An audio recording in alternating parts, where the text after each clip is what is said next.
फिर गल्लां मोटिया मोटिया करूंगा, सीधे सीधा गल्लां करूंगा, कोई बड़िया पुरानी गल्लां नहीं करूंगा, नवी गल्लां करूंगा। गल यह है कि अंदोलन आप जित रहे हैं, जित बड़ी वड्डी हुई है, इतिहासक जित हुई है। इतिहासक जित उस मुद्दे के हक भी नहीं हो रही, वो सरकारों के हक भी नहीं हो रही, हार उन्होंने मंजूर नहीं हो रही। इस हार ने तुम देख ही रहे हो की ने देखा तुम हरमंदर साहब कितने यह जी घटना वापरी पहला देखी सी, अज जी घटना वापरी है ये सारा एजेंसियां करा रही रही, ये हारा जी हद नहीं हो रही।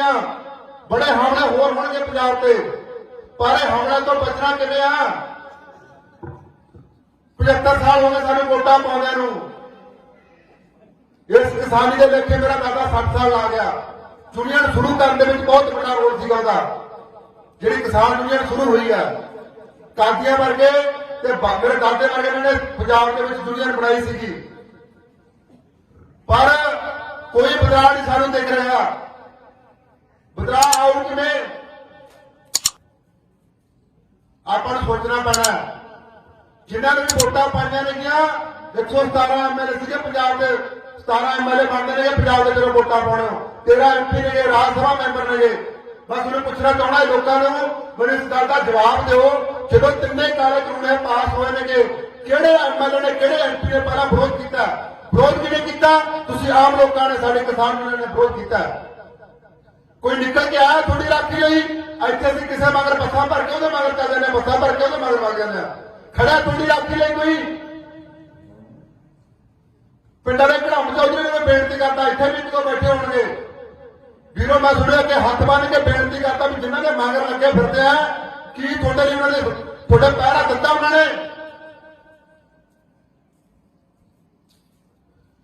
ये दिल्ली कोई अज तो नहीं पंजाब से बाहर करती, शुरू तो बाहर करती आई है। 84 की गल कर लो, होर बड़े जिहड़े बाहर पंजाब से करती आई है। पर जिन्हां लोकां नूं असीं वोटां पा के कुर्सी ते बिठाउणे आ, वो थोड़े पंजाब नूं उत्थे दिल्ली दे विच जाके ऐ बेच आउंदे ने, जिवें इत्थे मंडी दे विच असीं कणक झोना बेच के आउणे हुंदे आ, उत्थे जाके बेचदे ने थोड़े पंजाब नूं। गल कर लो बादलों की, गल कर लो कांग्रेसियों की, तीजे झाड़ू वाले ने भी उत्थे सूई आड़ के अटक गई। कोई कहता 1000 रुपये दे दूंगा, कोई कहता बिजली फ्री दे दूंगा। असीं मंगते हैं, असीं आप कमाउण जानते हैं, साडे लोड़ है, साडे नौजवानों को रोजगार दो, सानू काम दो। अज पंजाब 2 फसलों तक सीमित रह गया, कणक के झोने तक सीमित रह गया। कौन गल कर रहा खेती बदलाव की? कर रहा कोई खेती बदलाव की गल? सब तो जिहड़ा जरूरी मुद्दा पंजाब का खेतीबाड़ी बदलाव है। साडा 150 फुट तक पानी चला गया, साडे कैंसर की बीमारी साडे आ गई। हर एक घर के देख लो फ्रिज से दवाइयां पईआं नेगियां, किन्ने किन्ने बीमारियां हो गईआं। आ बापू इत्थे बैठे, मैं बापू नूं पुछना चाहना 20-25 साल पहले किन्ने हस्पताल सी? मैनूं दसो किन्ने लोग बीमार होंदे सीगे? अज हर एक घर के विच बीमारी है। अज पंजाब का पानी गंदला हो गया, मिट्टी गंदली हो गई, हवा गंदली हो गई। कोई ये मुद्दों पर गलबात कर रहा है? एक पासे कालियां दी रैली होंदी, एक पासे कांग्रेस की रैली होंदी, एक पासे झाड़ू वालियां दी रैली होंदी है। रैलियां ते की बोलिया जाता है? बादलों की रैली चलती होंगी है। बादलों की रैली से पहले वो कांग्रेस वालों फड़ लेंगे, कैप्टन फड़ लेंगे, फिर वो आम आदमी पार्टी वालों फड़ लेंगे, इधर कांग्रेस वाले बादलों में फड़ लेंगे। गाला कट्टण तो निंदा करने तो बिना होर कोई पंजाब के मुद्दे की गल ही नहीं होती। उत्थे कोई होंदी है पंजाब के मुद्दे की गल? उत्थे बैठे फोके चकारे छड्डी जाने, फोके नारे लाई जाने। पंजाब के जिम्मे एड्डी बड़ी कर्ज की पन चढ़ी है, कोई कर्ज की पन नूं उतारन की कोई गल करता? कितना पंजाब इस टाइम ब्याज भर रहा है? जिन्ना पंजाब ब्याज भर रहा है वो पैसा लोगों ने विकास नहीं लगे, लोगों के कम्मा नहीं लगे। एक रैली के उपर 200-300 करोड़ रुपया खर्च होता है। एक रैली के उपर थोड़ी गल पता है किसी एक रैली के उपर कितना खर्च होता है? इतों एक बस भर के थोड़े पिंड के 2 बसां भर के रैली जांदियां ने, एक बस से 10,000 रुपये का किराया लगे, एक बस 10,000 रुपया किराया लगे एक बस। एक रैली के उपर इन्ना खर्चा किया जा रहा है। एक हल्के के विच एक MLA कांग्रेस की गल करो, कालियां की गल करो, झाड़ू की गल करो, 10-10, 15-15 करोड़ रुपए हल्के के उपर खर्च करनगे। जिहड़ा इन्ना खर्चा इन्ना पैसा कित्थों लेके आ रहे हैं? कदे तुसीं सोचिआ ये पैसा ये लोग कित्थों लेके आ रहे हैं? ये पैसा थोड़ा कोई नशा बेच के कमा रहा है, कोई थोड़े नौजवानों को नशे के पिछे ला के मार रहा है, कोई रेते तो कमा रहा है, कोई बजरी तो कमा रहा है, कोई शराब तो कमा रहा है। ये पैसा लोगों ने कम्मा नहीं लगना चाहिए। ये पैसा पंजाब में जिहड़ा ਤੁਸੀਂ ਦੇਖ ਲਓ ਅੱਜ ਸਾਨੂੰ ਨਰਮੇ ਦਾ ਮੁਆਵਜ਼ਾ ਨਹੀਂ ਮਿਲਿਆ, ਅਸੀਂ ਧਰਨੇ ਲਈ ਬੈਠੇ ਹਾਂ, ਤੁਸੀਂ ਦਫ਼ਤਰਾਂ ਅੱਗੇ ਧਰਨੇ ਲਈ ਬੈਠੇ ਹਾਂ। ਜਿਹੜਾ ਤੁਸੀਂ ਇਹਨਾਂ ਵੋਟਾਂ ਦੇ ਉੱਪਰ ਪੈਸਾ ਖਰਚ ਕਰ ਰਹੇ ਹੋ, ਇੰਨਾ ਜਿਹੜਾ ਆਪਣੇ ਰੈਲੀ ਦੇ ਉੱਪਰ ਪੈਸਾ ਖਰਚ ਕਰ ਰਹੇ ਹੋ, ਸਾਨੂੰ ਮੁਆਵਜ਼ਾ ਹੀ ਦੇ ਦਿਓ। ਸਾਡਾ ਮੁਆਵਜ਼ਾ ਨਹੀਂ ਮਿਲਿਆ। ਸਾਡੇ ਮਾਲਵੇ ਦੇ ਵਿੱਚ ਨਰਮਾ ਜਿਹੜਾ ਗੁਲਾਬੀ ਸੂਟ ਨੇ ਖਾਇਆ ਸੀਗਾ, ਉਧਰ ਸਾਡੇ ਪਿੰਡਾਂ ਵੱਲ ਮਾਲਵੇ ਦੇ ਵਿੱਚ ਤਾਂ ਇਹ ਆ ਗਿਆ।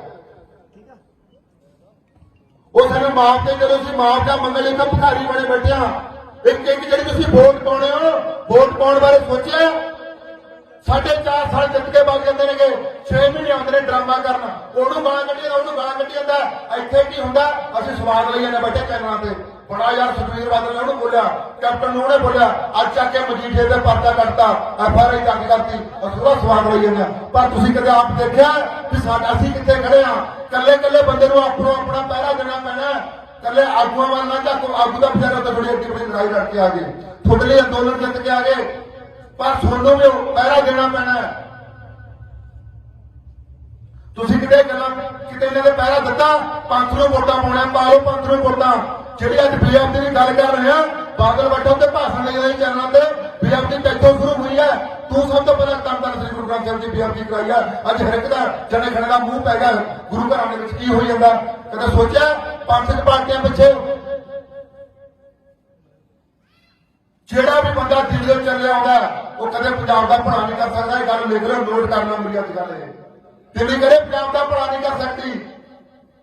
ਹੁਣ ਚੰਨੀ ਸੀਐਮ ਬਣਿਆ, ਕਦੇ ਦਾਦਾ ਦਾ ਸੀਐਮ ਬਣਿਆ, ਦਾਦਾ ਦਾ ਮੁੱਖ ਮੰਤਰੀ ਬਣਿਆ। ਮੈਂ ਪੁੱਛਣਾ ਚਾਹੁੰਦਾ, ਇਹ ਗੱਲ ਨੋਟ ਕਰਿਓ, ਜਦੋਂ ਚੰਨੀ ਸੀਐਮ ਬਣਿਆ, ਮੁੱਖ ਮੰਤਰੀ ਬਣਿਆ, ਅੱਜ ਤੱਕ ਉਹਨੇ ਕਦੇ ਖੁੱਲੇ ਦਿਲ ਨਾਲ ਲੋਕਾਂ ਦਾ ਧੰਨਵਾਦ ਨਹੀਂ ਕਰਿਆ? ਮੈਂ ਤੁਹਾਡੇ ਕਰਕੇ ਬਣਿਆ। ਸਭ ਤੋਂ ਪਹਿਲਾਂ ਗਾਂਧੀ ਪਰਿਵਾਰ ਦਾ ਧੰਨਵਾਦ ਕੀਤਾ, ਰਾਹੁਲ ਗਾਂਧੀ ਦਾ ਧੰਨਵਾਦ ਕੀਤਾ, ਸੋਨੀਆ ਗਾਂਧੀ ਦਾ ਧੰਨਵਾਦ ਕੀਤਾ, ਪ੍ਰਿਯੰਕਾ ਗਾਂਧੀ ਦਾ ਧੰਨਵਾਦ ਕੀਤਾ। ਪਰ ਜਿਨ੍ਹਾਂ ਲੋਕਾਂ ਕਰਕੇ ਤੂੰ ਇਹਨਾਂ ਕਾਬਲ ਹੋਇਆ, ਤੂੰ ਕਿਤੇ ਉਹਨਾਂ ਲੋਕਾਂ ਦਾ ਧੰਨਵਾਦ ਕੀਤਾ? ਉਹ ਵੱਡੇ ਘਰਾਣੇ ਕਾਰਪੋਰੇਟ ਘਰਾਣੇ ਦਾ ਆਪਾਂ ਕਰੀ ਜਾਂਦੇ ਹਾਂ। ਮਹਾਰਾਜਾ ਰਣਜੀਤ ਸਿੰਘ ਦਾ ਰਾਜ ਹੋਇਆ 40 ਸਾਲ ਦਾ, ਕੋਈ ਕੁੱਤਾ ਭੁੱਖਾ ਨਹੀਂ ਸੌਂਦਾ ਉਹਦੇ ਰਾਜ ਵਿੱਚ। ਉਹ ਸੀਗਾ ਸਿੱਖ ਰਾਜ, ਉਹਨੂੰ ਕਿਹਾ ਜਾਂਦਾ ਸਿੱਖ ਰਾਜ। ਜਦੋਂ ਮਹਾਰਾਜਾ ਰਣਜੀਤ ਸਿੰਘ ਸੀਗੇ, ਮਹਾਰਾਜਾ ਰਣਜੀਤ ਸਿੰਘ ਹੁੰਦੇ, ਅੰਗਰੇਜ਼ ਪੰਜਾਬ ਵੱਲ ਅੱਖ ਪੱਟ ਕੇ ਨਹੀਂ ਦੇਖਦੇ। ਜਦੋਂ ਮਹਾਰਾਜਾ ਰਣਜੀਤ ਸਿੰਘ ਦਾ ਰਾਜ ਖਤਮ ਹੁੰਦਾ ਹੈ ਤਾਂ ਪੂਰਾ ਭਾਰਤ ਤਾਂ ਪਹਿਲੇ ਹੀ ਗੁਲਾਮ ਸੀਗਾ, ਸਾਰਾ ਪੰਜਾਬ ਗੁਲਾਮ ਹੋ ਜਾਂਦਾ। East India company East India company ਵਪਾਰ ਕਰਨ ਦੇ ਲਈ ਆਈ ਸੀਗੀ। ਉਹ ਕੰਪਨੀ ਤੋਂ ਬਾਅਦ ਦੇ ਵਿੱਚ ਸਾਰੇ ਪੂਰੇ ਭਾਰਤ ਦੇ ਵਿੱਚ ਉਹਨੇ ਰਾਜ ਕੀਤਾ ਕੰਪਨੀ ਨੇ। ਹੁਣ ਉਹੀ ਕੰਪਨੀਆਂ ਨੇ ਗਿਆ, ਪਰ ਕੰਪਨੀਆਂ ਦੇ ਨਾਲ ਮਿਲਿਆ ਕੌਣ ਹੋਇਆ? ਕੰਪਨੀਆਂ ਦੇ ਨਾਲ ਤੁਹਾਡੇ ਵਾਲੇ ਮਿਲੇ ਹੋ ਜਾਣਗੇ, ਜਿਨ੍ਹਾਂ ਨੂੰ ਤੁਸੀਂ ਜਿਹੜੇ ਵੱਡੇ ਘਰਾਣੇ ਜਿਹਨੂੰ ਤੁਸੀਂ ਵੋਟਾਂ ਪਾ ਰਹੇ ਹੋ। ਇਹੀ ਘਰਾਣੇ ਉਸ ਟਾਈਮ ਮਿਲੇ ਹੋਏ ਸੀਗੇ ਈਸਟ ਇੰਡੀਆ ਕੰਪਨੀ ਦੇ ਨਾਲ। ਜਦੋਂ ਪੰਜਾਬ ਗੁਲਾਮ ਹੁੰਦਾ, ਪੰਜਾਬ ਨੂੰ ਮਹਾਰਾਜਾ ਪਟਿਆਲਾ ਵਾਲੇ ਵਰਗਿਆਂ ਨੇ, ਜਿਹੜਾ ਪਟਿਆਲਾ ਵਾਲਾ ਕੈਪਟਨ ਦੇ ਪਿਓ ਵਰਗੇ ਨੇ ਸਮਝੌਤੇ ਕਰੇ, ਸਿੱਧੇ ਕਰੇ ਸੀ ਮਜੀਠੀਆ ਪਰਿਵਾਰਾਂ ਨੇ। ਇਹਨਾਂ ਨੇ ਸਿੱਧੇ ਕਰਿਆ ਸੀ, ਤਾਂ ਕੰਪਨੀਆਂ ਤਾਂ ਜਿਹੜਾ ਹੈ ਪੰਜਾਬ ਗੁਲਾਮ ਹੋਇਆ ਸੀਗਾ। ਉਹ ਪੰਜਾਬ ਨਹੀਂ ਸੀ ਗੁਲਾਮ ਹੋਇਆ। ਉਹੀ ਕੰਪਨੀਆਂ ਨੇ ਹੁਣ ਉਹੀ ਕੰਪਨੀਆਂ ਦੇ ਨਾਲ ਇਹਨਾਂ ਨੇ ਸਮਝੌਤੇ ਕੀਤੇ ਨੇ। ਇਹਨਾਂ ਨੇ ਸੈਲੋ ਬਣਾਏ ਨੇ ਪੰਜਾਬ ਦੇ ਵਿੱਚ। Delhi Katra national express highway ਬਣ ਰਿਹਾ, ਦਿੱਲੀ ਤੋਂ ਜਿਹੜਾ ਹਾਈਵੇ ਬਣ ਰਿਹਾ, ਉਹਦੇ ਰਾਹੀਂ ਵਿਦੇਸ਼ੀ ਵਪਾਰ ਸ਼ੁਰੂ ਹੋਊਗਾ। ਕਹਿੰਦੇ 6 ਲੱਖ ਰੁਪਏ ਦਾ ਰੇਟ ਪਾਸ ਸੀਗਾ ਸਾਡਾ। ਜੇ ਅੰਦੋਲਨ ਨਾ ਚੱਲਦਾ, ਉਹ ਵੀ ਸਾਡੀ ਜ਼ਮੀਨਾਂ ਕੁਰਕ ਹੋ ਗਈਆਂ ਸੀਗੀਆਂ। ਪਰ ਇਸ ਕਰਕੇ ਤੁਹਾਨੂੰ ਬੇਨਤੀ ਕਰਨ ਆਇਆ, ਜਥੇਬੰਦੀਆਂ ਨੂੰ, ਆਗੂਆਂ ਸਾਹਿਬਾਨਾਂ ਨੂੰ ਬੇਨਤੀ ਕਰਦੇ ਆ ਵੀ ਸਮੇਂ ਦੀ ਮੰਗ ਆ, ਸਮੇਂ ਦੀ ਲੋੜ ਆ। ਇਸ ਟਾਈਮ ਸਭ ਤੋਂ ਵੱਡੀ ਲੋੜ ਕੀ ਹੈ? ਸਾਨੂੰ ਤੁਸੀਂ ਸਾਡੇ ਲਈ ਜੁੜਨਾ। ਧੰਨਵਾਦ ਕਰਦੇ ਆ, ਅੰਦੋਲਨ ਜਿੱਤਿਆ। ਅੰਦੋਲਨ ਤੋਂ ਚੱਲਣ ਤੋਂ ਪਹਿਲਾਂ ਮੇਰੀ ਇੱਕ ਐਸਾ ਕਲਾਕਾਰ ਪਛਾਣ ਹੋਈ ਸੀ, 2-3 ਕਿਸਾਨੀ ਕਰਕੇ ਮੈਂ ਪਰਚੇ ਦਾ ਦਿੱਤਾ। ਬੜੀ ਛੋਟੀ ਉਮਰ ਹੈ ਮੇਰੀ, ਮੈਂ ਸ਼ੁਰੂ ਤੋਂ ਕਿਸਾਨੀ ਦਾ ਝੰਡਾ ਚੱਕਿਆ ਹੋਇਆ, ਮੇਰੇ ਦਾਦੇ ਨੇ ਚੱਕਿਆ ਸੀਗਾ। ਪਰ ਇਸ ਟਾਈਮ ਸਮੇਂ ਦੀ ਲੋੜ ਆ, ਸਮੇਂ ਦੀ ਮੰਗ ਆ ਕਿ ਸਾਡੀ ਜਿਹੜੀ ਗੰਧਲੀ ਰਾਜਨੀਤੀ ਆ, ਗੰਦ ਪਿਆ ਪਿਆ, ਉਸ ਰਾਜਨੀਤੀ ਨੂੰ ਸੁਧਾਰੀਏ। ਨਹੀਂ ਤਾਂ ਪੰਜਾਬ ਦੇ ਵਿੱਚ ਆਉਣ ਵਾਲੇ ਸਮੇਂ ਦੇ ਵਿੱਚ ਹੋਰ ਬੜੇ ਬਿੱਲ ਆਉਣ ਨੂੰ ਤਿਆਰ ਰਹੀਏ, ਕਿਉਂਕਿ ਇਹਨਾਂ ਲੋਕਾਂ ਨੇ ਉਹਨਾਂ ਦਾ ਹੀ ਸਾਥ ਦੇਣਾ, ਇਹਨਾਂ ਲੋਕਾਂ ਨੇ ਉਹਨਾਂ ਦਾ ਹੀ ਸਾਥ ਦੇਣਾ। ਪਰ ਇਸ ਟਾਈਮ ਜਿਹੜੀ ਉਹ ਰਾਜਨੀਤੀ ਬਦਲਣੀ ਪੈਣੀ ਆ। ਆਗੂਆਂ ਨੂੰ ਇਕੱਠੇ ਹੋਣਾ ਪੈਣਾ, ਸਾਰੇ ਲੋਕਾਂ ਨੂੰ ਇਕੱਠੇ ਹੋਣਾ ਪੈਣਾ। ਇਹਨਾਂ ਦਾ ਜਿਹੜਾ ਇਹਨਾਂ ਨੂੰ ਇੱਕ ਪਾਸੇ ਜਿਹੜੀ ਗੰਦ ਨੂੰ ਕੱਢਣਾ ਪੈਣਾ, ਤਾਂ ਜਿਹੜਾ ਪੰਜਾਬ ਦੇ ਵਿੱਚ ਬਦਲਾਅ ਆਊਗਾ।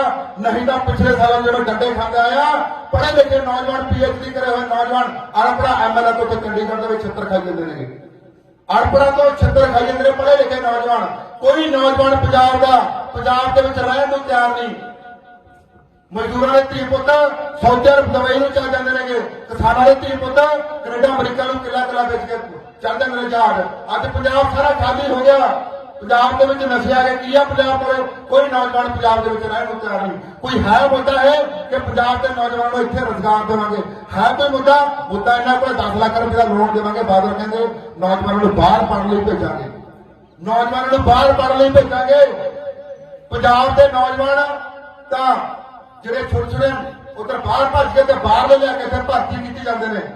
300 ਬੰਦਾ ਪੰਜਾਬ ਪੁਲਿਸ ਦੇ ਵਿੱਚ ਭਰਤੀ ਕੀਤਾ ਸੀਗਾ। ਜਿਹੜਾ ਕੰਮ ਸੀਗਾ ਆਮ ਆਦਮੀ ਪਾਰਟੀ ਦਾ ਵਿਰੋਧੀ ਧਿਰ ਦਾ ਉਹ ਅਸੀਂ ਪਿੱਛੇ ਲਵਾਇਆ ਲੱਖਾ ਸਹਾਣਾ ਤੇ ਅਸੀਂ ਸਾਰੇ ਬੰਦਿਆਂ ਨੂੰ ਉਹਦਾ ਉੱਥੇ ਜਾ ਕੇ ਵਿਰੋਧ ਕੀਤਾ ਗਿਆ। 300 ਬੰਦਾ ਜਿਹੜਾ ਭਰਤੀ ਕੀਤਾ ਸੀਗਾ ਬਾਹਰੋਂ ਲਿਆ ਕੇ ਉਹ ਕਿ ਛੋਟੇ ਮੋਟੇ ਨਹੀਂ ਸੀ ਹੈਗੇ। ਪੰਜਾਬ ਪੁਲਿਸ ਦੇ ਵਿੱਚ ਵੱਡੇ ਅਫਸਰ ਬਣਨਾ ਉਹਨਾਂ ਨੇ ਆਉਣ ਵਾਲੇ ਸਮੇਂ ਦੇ ਵਿੱਚ ਕਿਸੇ ਨੇ ਐਸਐਸਪੀ ਲੱਗਣਾ, ਕਿਸੇ ਨੇ ਡੀਐਸਪੀ ਲੱਗਣਾ। ਜਿਹੜਾ ਇਹਨਾਂ ਨੇ ਪਹਿਲਾਂ ਬਾਦਲਾਂ ਨੇ ਭਰਤੀ ਕੀਤਾ, ਬਾਦਲਾਂ ਤੋਂ ਬਾਅਦ ਫਿਰ ਕੈਪਟਨ ਨੇ ਕਾਂਗਰਸ ਨੇ ਭਰਤੀ ਕੀਤਾ। ਕੋਈ ਵਿਰੋਧੀ ਧਿਰ ਦਾ ਚੱਕਰ ਉੱਥੇ ਬੋਲਿਆ ਨਹੀਂ ਹੈਗਾ। ਪੰਜਾਬ ਦੇ ਵਿੱਚ ਪੂਰੇ 16 ਸਟੇਟਾਂ ਦੇ ਵਿੱਚ ਕਿ 80% ਜਿਹੜੀ 80% 75% ਉਸ ਸਟੇਟ ਦੇ ਭਰਤੀ ਹੋਣਗੇ ਨੌਜਵਾਨ। ਪਰ ਪੰਜਾਬ ਦੇ ਵਿੱਚ ਕੋਈ ਇਹੋ ਜਿਹਾ ਕੋਈ ਕਾਨੂੰਨ ਹੀ ਨਹੀਂ ਬਣਿਆ ਹੋਇਆ। ਤੱਕ ਬਾਹਰਲੇ ਭਰਤੀ ਕਰੀ ਜਾਂਦੇ ਨੇ। ਹਿਮਾਚਲ ਦੇ ਵਿੱਚ ਤੇ ਰਾਜਸਥਾਨ ਦੇ ਵਿੱਚ ਨਿਗਾਹ ਮਾਰ ਲਓ। ਹਿਮਾਚਲ ਦੇ ਵਿੱਚ 80% ਹੈ, ਇਧਰ ਰਾਜਸਥਾਨ ਦੇ ਵਿੱਚ 75% ਹੈ। ਕੋਈ ਬਾਹਰਲਾ 75% ਉੱਥੋਂ ਦੇ ਨੌਜਵਾਨ ਭਰਤੀ ਕੀਤੇ ਜਾਣਗੇ ਨੌਕਰੀ ਦੇ ਵਿੱਚ। ਪਰ ਆਪਣੇ ਇਹ ਕੋਈ ਕਾਨੂੰਨ ਹੀ ਨਹੀਂ ਹੈਗਾ। ਇਸ ਕਰਕੇ ਸਮੇਂ ਦੀ ਲੋੜ ਹੈ, ਸਮੇਂ ਦੀ ਮੰਗ ਹੈ। ਮੇਰਾ ਭਰਾ ਖੜਾ ਹੋ ਗਿਆ, ਮਤਲਬ 1-2 ਮਿੰਟ ਵੱਧ ਲੈਤੇ ਗਏ। ਗੱਲ ਇਹ ਹੈ ਕਿ ਨੌਜਵਾਨੋ ਕਿ ਹੁਣ ਨੌਜਵਾਨੋ ਮਾਮਾ ਭੈਣਾਂ ਨੂੰ ਇਸ ਗੱਲ ਤੇ ਪਹਿਰਾ ਦੇਣਾ ਪੈਣਾ। ਇਹ ਜਿਹੜੀ ਵੋਟ ਤੁਸੀਂ ਪਾ ਰਹੇ ਹੋ, ਇਸ ਵੋਟ ਦੇ ਵਿੱਚ ਜਿਹੜੀ ਤੁਸੀਂ ਕਿੱਧਰ ਇਸਤੇਮਾਲ ਕਰ ਰਹੇ ਹੋ।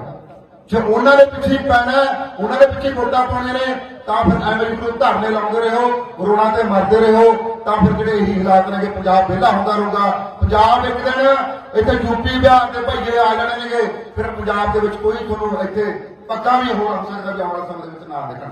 ਜਿਹੜੇ ਇਹਨਾਂ ਦੇ ਏਜੰਡੇ ਨੇ, ਜਿਹੜੇ ਇਹਨਾਂ ਦੇ ਇਰਾਦੇ ਨੇਗੇ, ਇਰਾਦੇ ਇਹਨਾਂ ਦੇ ਇਹ ਨੇਗੇ ਕਿ ਪੂਰੇ ਭਾਰਤ ਨੂੰ ਇੱਕ ਧਰਮ ਦੇ ਰੰਗ, ਇੱਕ ਝੰਡੇ ਦੇ ਵਿੱਚ ਰੰਗਣਾ। ਇੱਕ ਧਰਮ ਤੇ ਇੱਕ ਬੋਲੀ ਦੀ ਗੱਲ ਹੋਣੀ ਹੈ ਜੇ ਤੁਸੀਂ ਇਸ ਚੀਜ਼ ਤੇ ਪਹਿਰਾ ਨਾ ਦਿੱਤਾ। ਇਸ ਕਰਕੇ ਤੁਹਾਨੂੰ ਲੋੜ ਹੈ ਕਿ ਆ ਜਿਹੜਾ ਹੁਣ ਇਸ ਚੀਜ਼ ਵੱਲ ਜ਼ਰੂਰ ਧਿਆਨ ਦੇ ਲਓ। ਜਥੇਬੰਦੀਆਂ ਵੀ ਧਿਆਨ ਦੇ ਲਓ, ਆਗੂ ਸਾਹਿਬਾਨ ਵੀ ਧਿਆਨ ਦੇ ਲਓ। ਇਹ ਸਮੇਂ ਦੀ ਮੰਗ ਹੈ, ਸਮੇਂ ਨੂੰ ਵਰਤਣਾ ਪੈਣਾ, ਦੇਖਣਾ ਪੈਣਾ। ਨਹੀਂ ਤਾਂ ਫਿਰ ਅਸੀਂ ਇੱਥੇ ਬੋਲ ਕੇ ਨੌਜਵਾਨ ਪੁੱਛਦੇ ਨੇ ਕਿ ਭਾਈ ਤੂੰ ਕਹਿਣਾ ਵੀ ਇਹਨੂੰ ਵੋਟਾਂ ਨਾ ਪਾਓ, ਤੂੰ ਕਹਿਣਾ ਇਹਨੂੰ ਵੋਟਾਂ ਨਾ ਪਾਓ। ਸਾਡਾ ਤਾਂ ਭਾਈ ਏਜੰਡਾ ਕਲੀਅਰ ਹੈ। ਸਾਡੇ ਤੋਂ ਤਾਂ ਲੱਖਾਂ ਦਾ ਅਸੀਂ ਤਾਰਤਾ, ਮੌਤ ਤੋਂ ਤਾਰਿਆ। ਬਾਕੀ ਅਸੀਂ ਹੋਰ ਵੀ ਜਿਹੜੇ ਚੰਗੇ ਅਸੀਂ ਆਗੂਆਂ ਨੂੰ ਵੀ ਮਿੰਟਾਂ ਕੱਢਦੇ ਫਿਰਦੇ ਹਾਂ ਵੀ ਆਗੂ ਸਾਹਿਬਾਨ ਇਕੱਠੇ ਹੋ ਜਾਓ। ਜਿੱਥੇ ਤੁਸੀਂ ਕਹੋਗੇ ਅਸੀਂ ਇਲੈਕਸ਼ਨ ਵੀ ਨਹੀਂ ਲੜਾਂਗੇ, ਤੁਸੀਂ ਪਰ ਅੱਗੇ ਆ ਜਾਓ। ਸਾਡਾ ਸਾਫ਼ ਕਲੀਅਰ ਹੈ। ਕੋਈ ਕਿਸੇ ਨੂੰ ਗੱਲ ਸਾਡੀ ਜੇ ਕਿਸੇ ਨੂੰ ਸਾਡੀਆਂ ਗੱਲਾਂ ਚੰਗੀਆਂ ਲੱਗਦੇ ਨੇ ਕੋਈ ਸਾਡੇ ਵੱਲ ਆ ਜੇ, ਨਹੀਂ ਆਉਣਾ ਨਾ ਆਵੇ। ਸਾਡਾ ਤਾਂ ਏਜੰਡਾ ਇਹ ਹੈ ਨਾ ਕਿਸੇ ਨੂੰ ਫ੍ਰੀ ਦੀ ਗੱਲ ਕਰੀਏ, ਨਾ ਕਿਸੇ ਨੂੰ ਕੁਝ ਆਟਾ ਦਾਲ ਫ੍ਰੀ ਦੇਈਏ, ਨਾ ਕਿਸੇ ਨੂੰ 1000 ਰੁਪਇਆ ਫ੍ਰੀ ਦੇਈਏ। ਲੋੜ ਅਸੀਂ ਤਾਂ ਆਪਣੇ ਪੰਜਾਬ ਨੂੰ ਪੈਰਾਂ ਸਿਰ ਤੇ ਖੜਾ ਕਰਾਂਗੇ। ਬਾਹਰਲੀ ਜਵਾਨੀ ਜਿਹੜੀ ਜਾਂਦੀ ਉਹਨੂੰ ਰੋਕਾਂਗੇ ਤੇ ਚੰਗੇ ਜਿਹੜੇ ਅੱਜ ਪੰਜਾਬ ਦਾ ਵਾਤਾਵਰਨ ਖਰਾਬ ਹੋ ਗਿਆ ਉਹਨੂੰ ਵਾਤਾਵਰਨ ਸਾਫ਼ ਤੇ ਪਾਣੀਆਂ ਮਿੱਟੀਆਂ ਦੀ ਗੱਲਬਾਤ ਕਰਾਂਗੇ। ਇਹ ਸਾਡੇ ਏਜੰਡੇ ਨੇਗੇ। ਸਾਡੇ ਕੋਲੇ ਫ੍ਰੀ ਵਾਲੇ ਕੋਈ ਗੱਲਾਂ ਬਾਤਾਂ ਨਹੀਂ ਹੈਗੀਆਂ। ਤੇ ਸਾਰਿਆਂ ਦਾ ਅਸੀਂ ਧੰਨਵਾਦ ਕਰਦੇ ਹਾਂ ਬਾਈ। ਦੁਬਾਰਾ ਫਿਰ ਅਸੀਂ ਚੱਕਰ ਦੇ ਸਾਰੇ ਭਰਾਵਾਂ ਦਾ ਧੰਨਵਾਦ ਕਰਦੇ ਜਿਨ੍ਹਾਂ ਨੇ ਇੱਥੇ ਬੁਲਾਇਆ। ਸਾਰਿਆਂ ਦਾ ਜਿਨ੍ਹਾਂ ਨੇ ਵੀ ਕਿਸਾਨੀ ਅੰਦੋਲਨ ਦੇ ਜਥੇਬੰਦੀਆਂ ਤੁਹਾਨੂੰ ਲੱਖ ਲੱਖ ਮੁਬਾਰਕਾਂ, ਲੱਖ ਲੱਖ ਵਧਾਈਆਂ। ਤੇ ਆਉਣ ਵਾਲੇ ਸਮੇਂ ਦੇ ਵਿੱਚ ਲੜਾਈਆਂ ਲੜਨ ਲਈ ਤਿਆਰ ਰਹੋ। ਇਹ ਨਾ ਹੋਵੇ ਵੀ ਬੜੀ ਵੱਡੀ ਸੀ ਜਿੱਤ ਪ੍ਰਾਪਤ ਕਰ ਲਈ, ਜਿੱਤ ਪ੍ਰਾਪਤ ਕਰਨ ਤੋਂ ਬਾਅਦ ਪਰ ਸਾਡੀਆਂ ਲੜਾਈਆਂ ਹੋਰ ਵੀ ਬਹੁਤ ਨੇ। ਜਾਗਦੇ ਰਹੋ, ਸੌਂ ਨਾ ਜਾਇਓ। ਵਾਹਿਗੁਰੂ ਜੀ ਕਾ ਖਾਲਸਾ, ਵਾਹਿਗੁਰੂ ਜੀ ਕੀ ਫਤਿਹ।